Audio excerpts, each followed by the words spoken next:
तो सांग मैंने गुड मॉर्निंग देखो मुझे झीर टिफिन प्रस्तुत करुच्ची बासी रुटी थी टिके तेल दे सेकी दूची ता सहित ये आलू गाजर को मुझे भाजुची। तो कौ मैंने छोट बड़े एमती टिफिन नियंती निहाती जनइबे। मु तो बहुत थर नहीं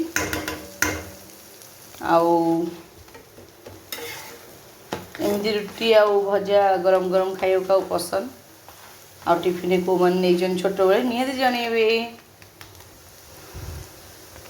एक्चुअली किए पानी रे बुड़े की उठेकी सेकंदी तेल रे मु कौन करे ना ऊपर पानी छिंची दे तो पानी छिंची दे नरम हो छुआ खाई पारे कारण बासी रुटीटा टी टाण हो जाए ना